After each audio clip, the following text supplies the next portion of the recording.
નમસ્તે મિત્રો, આજે હું તમારી સાથે પાઉંભાજીની રેસીપી શેર કરીશ।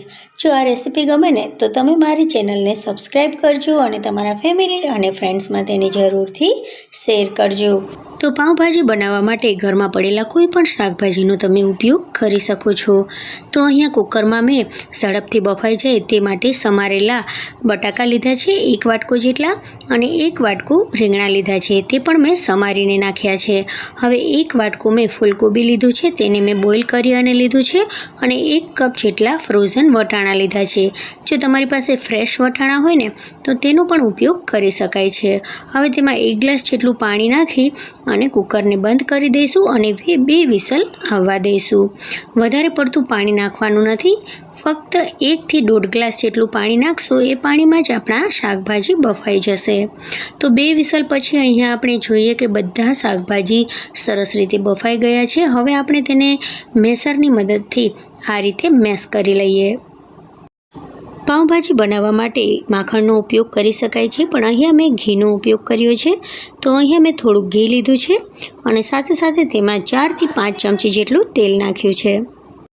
તો અહીંયા ઘી ઓગળી અને સરસ મજાનું ગરમ થઈ ગયું છે।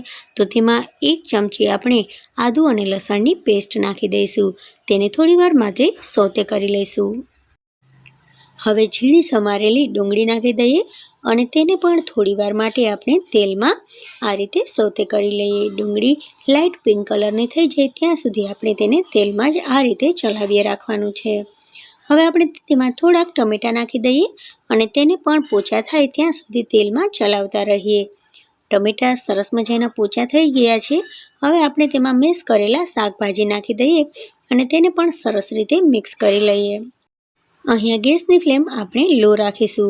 હવે થોડાક સૂકા મસાલા નાખી દઈએ। તો 1/4 ચમચી આપણે હળદર નાખીશું, 1 થી 1.5 ચમચી કાશ્મીરી લાલ મરચું પાવડર નાખીશું। હવે અડધી ચમચી તેમાં ગરમ મસાલો નાખી અને બધી વસ્તુઓને સરસ રીતે આપણે મિક્સ કરી લઈએ। તેમાં થોડુંક પાણી નાખી અને ફરીથી તેને આ રીતે મિક્સ કરી લઈએ। હવે અહીંયા હું મીઠું નાખતા ભૂલી ગઈ હતી, તેથી સ્વાદ પ્રમાણે આપણે તેમાં મીઠું નાખી દઈશું અને થોડીક કોથમરી નાખી દઈશું।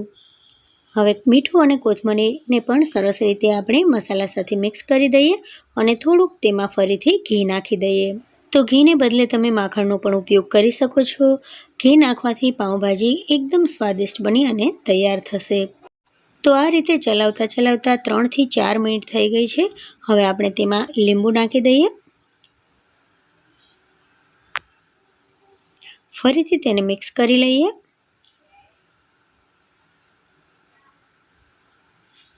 ફરીથી આપણે 1 થી 2 મિનિટ માટે પાઉંભાજીને ગરમ કરીશું। તો હવે મજેદાર પાઉંભાજી બની અને તૈયાર થઈ ગઈ છે ફ્રેન્ડ્સ। તો હવે આપણે પાઉંને શેકી લઈએ। તો આ માટે મેં અહીંયા તવીમાં થોડુંક ઘી નાખ્યું છે। ઘી ઓગળી જાય પછી તેમાં થોડીક પાઉંભાજી નાખી દઈશું અને આ રીતે પાઉંને વચ્ચેથી કાપી અને શેકી લેવાનો છે। તો થોડુંક ઘી આપણે ઉપર નીચે બંને સાઈડ નાખવાનું છે, જેથી આપણા પાઉં સરસ મજાના એકદમ ક્રિસ્પી શેકાઈ અને તૈયાર થાય। તો પાઉં શેકાઈ અને તૈયાર થઈ ગયા છે। હવે આપણે પાઉંભાજીને ડીશમાં સર્વ કરી લઈએ। તો મિત્રો, તમને જો મારી આ પાઉંભાજીની રેસીપી ગમી હોય તો મારી ચેનલને સબસ્ક્રાઈબ કરજો, બેલ આઇકોનને પ્રેસ કરજો, જેથી મારી નવી નવી રેસીપીઓના વિડીયો તમને સૌથી પહેલાં મળતા રહે। અને હા, મારી ચેનલને સબસ્ક્રાઈબ કરવાનું બિલકુલ નહીં ભૂલતા। Thank you for watching. મળીએ નવી રેસીપી સાથે।